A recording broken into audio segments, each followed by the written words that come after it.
top 10 highest vertical jumps in NBA history. Vertical, is that this way? Yeah. Okay. So horizontal that way, vertical that way. Before we get into it, guys. Make sure you smash the subscribe and follow button and hype up this video. Oh my God. You make sure you do that, all right? Because our voice is starting to go croaky if you don't. Croaky? Yeah, a little bit. Oh, we don't like croaky. Let's To go. be great at basketball, you have to love the game and be really skilled. However, it also helps if you can jump out of the gym. Throughout NBA history, there have been many guys athletically able to do things that are beyond belief for ordinary humans. In this video, we'll go over the players with the highest vertical jumps of all time. I wonder for those players who's who gonna be have here. official measurements. Our only official Shannon measurement Brown, players. Yeah. 44.5 inches. When you can impress Kobe with your athletic ability, you are definitely an above. Oh my average God, see the Shannon jump. Brown's vertical is 44.5 inches. And even though he was a role player throughout his career, his athletic prowess was breathtaking. Oh, wow. Brown Very won high. 2 titles with the Lakers in 2009 and 2010, where he played the best basketball of his career. He also appeared in the 2010 dunk contest, but surprisingly, couldn't get past the first round. Oh, Zion Williamson, 45 inches. 9. It's unreal that a 285-pound man that's built like a tank can jump as high as Zion can. Yeah. Zion Trap. is like a That's Tesla facts. Model He was X, a an freak. SUV that can win in a race against a sports car. With the 45-inch vertical, Williamson is one of the most athletic players in the NBA. Even as a rookie, he's one of the most challenging guys to guard, and we've seen players simply bounce off his large body. At his time at Duke, he successfully completed a dunk from the free throw line. Oh my leaving God, all from the GMs free throw line. That's drooling to get the number 1 crazy. pick. Not many people could he'll do that. remain injury-free so we can all enjoy the game of this physical marvel. Spud Webb, 46 inches. When you hear that the third shortest guy who ever played NBA basketball is also a slam Third dunk champion, shortest. you think, it can't be right. But in the case of Spud Webb, it is. Webb was Damn. not blessed with Yo, Yeah, he what the jumped hell so was high. that? It can't be right. But in the case of Spud Webb, it is. Webb was not blessed with height, but he had hops and then some. His vertical was 46 inches, and it allowed him to play the game of giants. Before the gravity did its thing, only for a little while, Spud was as tall as everybody else on the court. He will mostly be remembered for his time in Atlanta, where He's he achieved a tiny. feat that many thought it wasn't possible for him to achieve. The 1986 Slam Dunk Contest was the most memorable highlight of Webb's career, and the world was in shock when he defeated the 6'7" Dominique Wilkins Oh my with God. 2 perfect 50-point scores in the final round. Derrick Jones Jr., 46 inches. In a somewhat controversial fashion, Derrick Jones won the 2020 Slam Dunk Contest. Dwayne Wade has been a great playmaker his entire career, and it's fair to say that we can add one more assist to his total tally. Nevertheless, even though Aaron Gordon deserved to win, so did Derrick Jones. His dunks were just as impressive, Oh my propelled God. by a Crazy 46-inch high. vertical Damn. leap. When Jones Jr. elevates, it really feels like he is gliding through the air. And it's not just for the show, as he is probably the best in-game dunker in the NBA today. He's not the most important guy for the Miami Heat, averaging 9 points per game, but he's certainly the most dazzling. Zach LaVine, 46 He's in the dunk contest. We watched him dunk. Yeah. He was very good. Yeah. inches. While many of today's NBA players can dunk, not everybody can really fly like LaVine.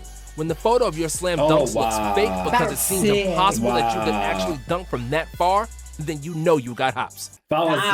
Zach, I would have that posted up on my wall. Like, Yeah. That was such a sick shot. That they I had. would as well. Zach LaVine is a proud owner of a 46-inch vertical jump and is widely regarded as one of the most athletic players of the new NBA generation. Zach won 2 slam dunk contests in 2015 and 16, and his dunk duel against Aaron Gordon was arguably the best slam dunk contest That's of all all we time. watched. After he tore his ACL in 2017, it seemed like his jumping ability would be diminished, but he managed to return to his old athletic self. LaVine added a reliable jump shot as well and is playing the best basketball of his career, averaging over 25 points per game for the Bulls this year.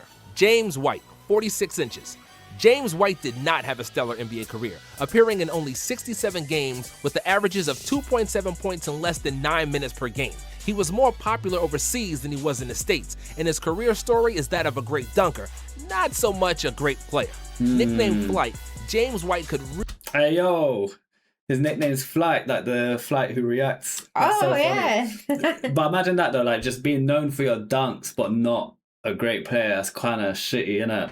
Because obviously Yeah. dunking's one thing, but playing good is a different thing. It's true. Is what it is. Really sore when he turned on the Jets. With the highest measured vertical of 46 inches, dunking was his specialty, and he was famous for various between-the-legs acrobatics. He appeared in many dunk contests in various leagues, including the 2013 NBA dunk contest as a member of the Knicks. He won an NBA championship with the Spurs in 2007, even though he didn't get a second of playing time in the playoffs. Jason Richardson, 46.5 inches.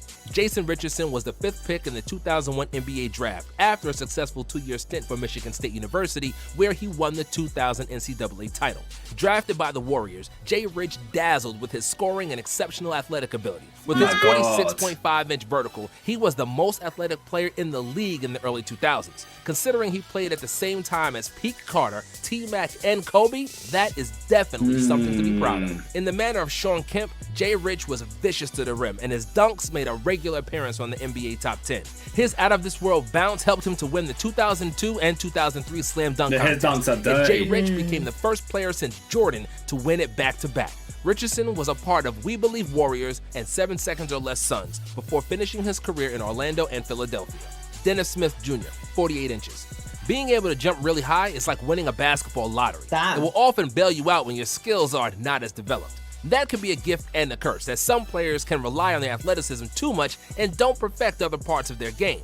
Dennis Smith Jr. is one of those players. He can jump like Michael Jordan and has the same 48-inch vertical as him, but he's far away from his airness.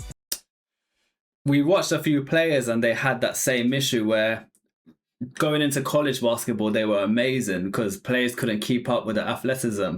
But as soon as they got into the NBA, where everyone has a good amount of athleticism and like skill comes into play, they couldn't. Yeah, it's a whole different level. Yeah, they couldn't do much. Yeah. He's next to Steph Curry. Yeah. But he ain't playing like Curry. Smith's career has been relatively disappointing so far, and he's averaging only 5 points per game for the Knicks this season. My God. Despite those springs in his legs, he doesn't look like a starting NBA point guard as of yet, and will have to improve his skill to justify big expectations.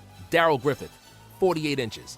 When we think about the NBA high flyers of the 80s, the first associations are Jordan, Dominique, and Dr. J. With the 48-inch vertical, Daryl Griffith's jumping ability was up to par or better than those players, even though his legacy is somewhat forgotten compared to them. Griffith was the best player for the University of Louisville that won the NCAA title in 1980. He won the Most Outstanding Player of the Final Four and the John Wooden Player of the Year award. Utah Jazz selected him with the 2nd pick in the NBA draft, and Griffith was Rookie of the Year in 1981. His acrobatic jumping ability earned him the nickname Dr. Duncanstein, and together with Dr. Duncanstein. That's funny. Sounds like something from Marvel. That's a sick one. Adrian Dantley, Griffith made one of the best scoring duos in the first half of the 80s. Apart from being a 20-point scorer and a great dunker, Griffith also led the league in three-point shooting for 2 years. However, 2 severe foot and knee injuries clipped his wings, and he wasn't Dr. Duncanstein no more. Probably from the dunking. His production declined, and Griffith was forced to retire at age 32. He played in Utah his entire career, and his number is retired by the team.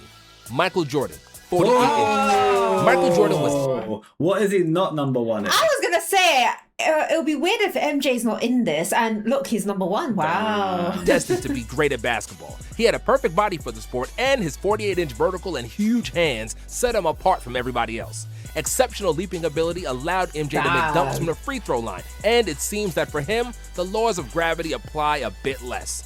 Jordan was athletically miles away from every player of his era. While others were merely jumping, Jordan would take flight in his Air Jordans and remained airborne longer than any player we've seen before. Combined with his killer instinct and great basketball fundamentals, this created the narrative for Jordan to be the GOAT. That's why his Jordans Jordan's sell athletic out. supremacy is Larry Jordan, Michael's brother. Larry was... But vertical jump is this way.